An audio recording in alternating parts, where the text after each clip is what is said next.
t'ai dit, si tu veux savoir comment est-ce qu'on fait pour avoir l'apprentissage génératif. Je t'explique comment je fais moi.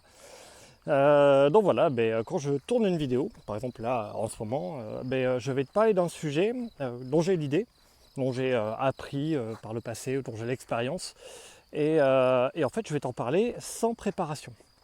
Et c'est un peu comme si je faisais un exercice de restitution d'absolument tout ce que je sais pour t'expliquer un concept, une manière de faire. Voilà, dans la rééducation en général, je parle de mon métier, parce que c'est là où je suis le plus fort.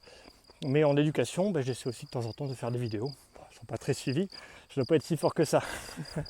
Ou j'ai pas le bon public, je ne sais pas trop. Mais en tout cas, comment je fais pour tester ma mémoire, l'approfondir et aller plus loin? Eh bien, tu prends ton sujet et tu dis tout ce que tu as à dire dessus, absolument tout.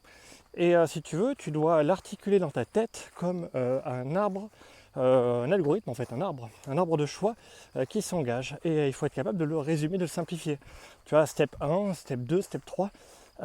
Le plus difficile, c'est que la pensée humaine, pour moi en tout cas, en tant que dyslexique, c'est un arbre de choix.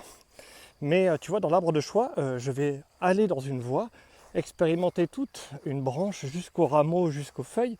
Et après, quand je voudrais rappeler à autre chose, il faudra que je fasse référence à ce que j'ai dit précédemment pour repartir et exposer cette voie-là.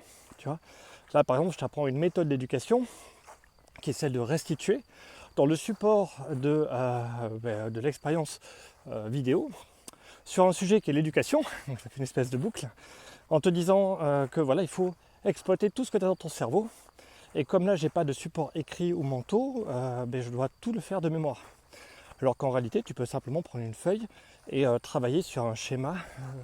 Tu vois, tu fais ton arbre avec tous tes rameaux et tu essaies d'exprimer tout ce que tu sais sur un sujet. Donc voilà, donc souvent, c'est utilisé de cette manière-là. Le fait par exemple de d'écrire va t'aider à mémoriser. Le fait de le voir, de mettre des couleurs va t'aider à mémoriser. Le fait de faire des schémas, des formes va t'aider à mémoriser. Et le fait de prendre du temps pour restituer absolument tout ce que tu sais sur un sujet, ça va te permettre de travailler des ancrages et de solliciter ta mémoire en fait de manière beaucoup plus facile. Voilà. Je ne sais pas si c'est très clair, mais j'ai envie de dire ça aujourd'hui.